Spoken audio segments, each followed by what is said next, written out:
విడాకులు తీసుకోవాలి అని అంటే చట్టపరంగా కొన్ని డాక్యుమెంట్స్ అంటే మ్యారేజ్ సర్టిఫికేట్స్ కంపల్సరీ ఉండాలి. నెక్స్ట్ పెళ్లి ఫోటోలు ఉంటాయి, అవి ఉండాలి. ఫస్ట్ ఆఫ్ ఆల్ విడాకులు తీసుకోవడానికి ఎవరు పడితే వాళ్ళు తీసేసుకుంటామని అంటున్నారు, కానీ దానికి బలమైన కారణాలు ఏవో ఒకటి ఉండాలి. ఏంటి, ఏదైనా గొడవలు లేదా వాళ్ళకి మిస్ అండర్స్టాండింగ్ కానీ అలాంటివి ఏమైనా ఉన్నాయి అంటే కోర్టుకి వెళ్ళాలి. అంటే ఈ డాక్యుమెంట్స్ అన్ని పుటప్ చేసి కేసు ఫైల్ చేయాలి. తర్వాత కోర్టు వారు వాళ్ళకి డేట్లు కానీ ఏమైనా వాళ్ళు ఇంకా అవసరం ఏమైనా ఉంది అంటే అవన్నీ అడుగుతారు. దాన్ని బట్టి వాళ్ళు ప్రొవైడ్ చేసుకున్నాక విడాకులకు వెళ్ళొచ్చు, ఎవరైనా వెళ్ళొచ్చు. బట్ ఇలాంటివన్నీ మినిమం నీడ్స్ అనమాట. ఏంటంటే వీళ్ళిద్దరూ నిజంగానే చట్టపరంగా భార్యాభర్తలు అని ఒక డెసిషన్కి రావాలి కోర్టు. వీళ్ళు పెళ్లి చేసుకున్నారు, సో వీళ్ళు విడిపోదాం అని అనుకుంటున్నారు చట్టపరంగా. అంటే చట్టపరంగా విడిపోవాలి అని అనుకుంటున్నారు అంటే సమాజంలో వీళ్ళు పెద్దవాళ్ళు కుదిర్చిన పెళ్లి చేసుకునేనా ఉండాలి, లేదా రిజిస్టర్ మ్యారేజ్ చేసుకుని ఉంటే కనుక ఆ రిజిస్ట్రేషన్ మ్యారేజ్ డాక్యుమెంట్స్, పెళ్లి డాక్యుమెంట్స్, మ్యారేజ్ ఫొటోస్ ఇవన్నీ కంపల్సరీ జతపరచాలి. ఇది విడాకులకు కావాల్సిన మినిమం నీడ్స్. విడాకులు తీసుకోవడానికి ఎన్ని రోజులు సమయం పడుతుంది? టైం అంటూ ఉండదండి. వాళ్ళు దాన్ని ఏంటంటే కొంచెం ఎంక్వైరీ చేస్తారు, ఎందుకు గొడవలు అవుతున్నాయి ఏంటి అని. ఏ కోర్టు అయినా, ఏ పెద్దవాళ్ళైనా, మీడియేషన్స్ అయినా, మీడియేటర్స్ అయినా కలపాలని చూస్తారు 100%. విడిపోవడానికి మాత్రం ఏ కోర్టు అంత ఈజీగా అనుమతించదు. కానీ ఇంకా మేము విడిపోతాము, మేము ఒక దగ్గర ఉండలేము అని అంటే మాత్రం ఇక వాళ్ళకి ఇస్తారు. టైం అంటూ ఏం లేదు, 3 నెలల నుంచి 6 నెలలు టైం పడుతుంది. మ్యూచువల్ డైవర్స్, పరస్పర అంగీకారంతో విడాకులు మరియు కంటెస్టెడ్ డైవర్స్, తగాదా విడాకులకు మధ్య తేడా ఏంటి?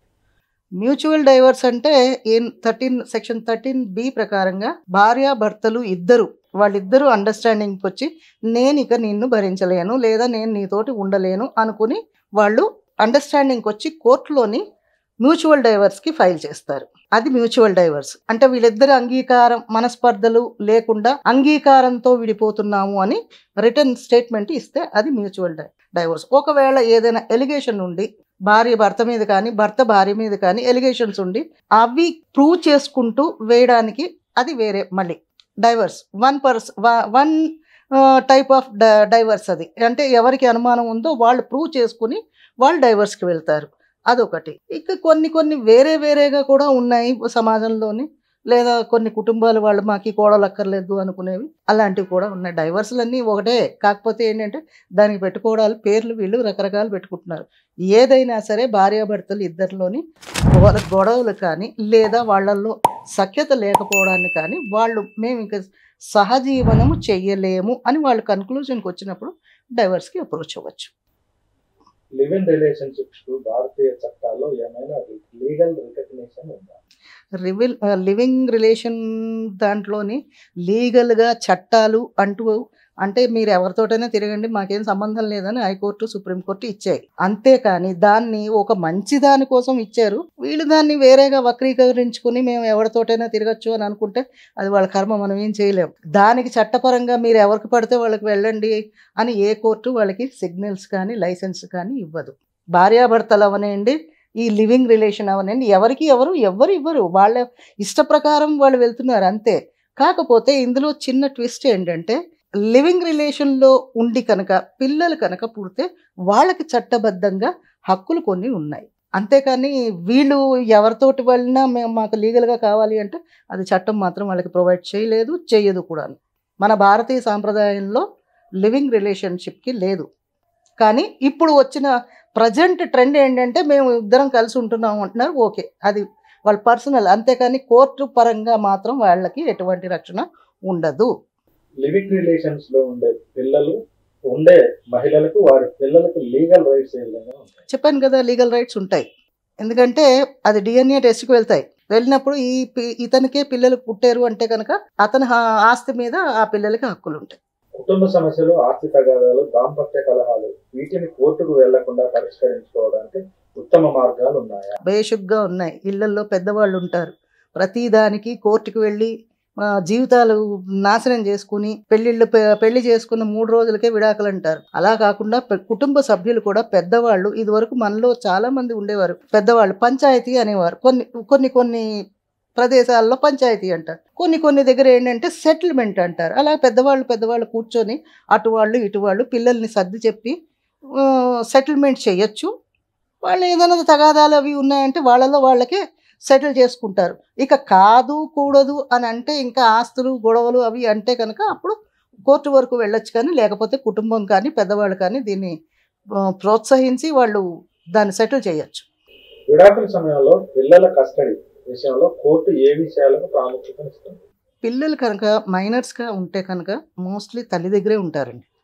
ఈ విడాకులు తీసుకుంటున్నప్పుడు ప్రత్యేకంగా శ్రద్ధ వహించవలసింది ఏంటంటే తల్లిదండ్రులు పిల్లల భవిష్యత్తు పాడైపోతుంది. వాళ్ళిద్దరికీ ఆ పిల్లలకి ఏంటంటే ఎటు వెళ్ళాలి అనేది తెలియదు. పాపం వాళ్ళకి పేరెంట్స్ ఇద్దరు కావాలి. వాళ్ళు ఒకరి దగ్గరే ఉండలేరు. తల్లి దగ్గర ఉంటే తండ్రి కావాలనిపిస్తుంది, తండ్రి దగ్గర ఉంటే తల్లి కావాలనిపిస్తుంది. కాకపోతే తండ్రి కొన్ని పనులు చేయగలరు, కొన్ని పనులు చేయలేరు.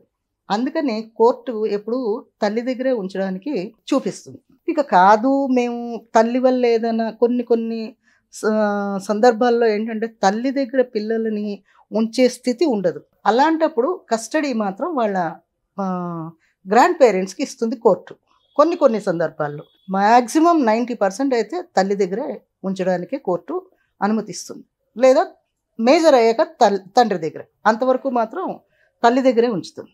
నేటి సమాజంలో పెరుగుతున్న విడాకులు, లివింగ్ రిలేషన్షిప్, ఫ్యామిలీ సమస్యలను తగ్గించేందుకు లీగల్గా లేదా సోషల్గా ఏ మార్పులు అవసరమని మీరు భావిస్తున్నారు? సోషల్గా అంటే మన మీడియా నుంచి చూసి ప్రజలు ఏమి తీసుకుంటున్నారంటే సినిమాలే అవనండి లేదా న్యూసే అవనండి, అవి చూపించినవన్నీ ఇలాగే మనం చేసేస్తే బాగుంటుంది అని అనుకుంటారు. అది 3 అవర్స్లో కంప్లీట్ అయిపోతుంది. కానీ మన జీవితంలో అవేంటంటే ఒక లైఫ్ నాశనం అయిపోతుంది. ఇలాంటివి తొందరపాటు నిర్ణయాలు తీసుకుంటే విడాకులు కానీ మనకు అసలు హిందూ ధర్మ ప్రకారంగా చూస్తే మన ధర్మంలో విడాకులకి అసలు ఏ మంత్రాలు లేవు, ఓన్లీ పెళ్లికే ఉన్నాయి. అలాంటప్పుడు మనం విడాకులను ఏంటంటే వెస్ట్రన్ కల్చర్ నుంచి మనం అడాప్ట్ చేసుకున్నాం. అది మన దుర్భాగ్యవశాత్తు కంటిన్యూ అయిపోతుంది. దాన్ని స్టాప్ చేయకుండా దాన్ని ఇంకా మన వాళ్ళు ప్రోత్సహించి మాట్లాడితే చాలు, చిన్న గొడవలు అయితే చాలు విడాకులు తీసుకుంటున్నారు.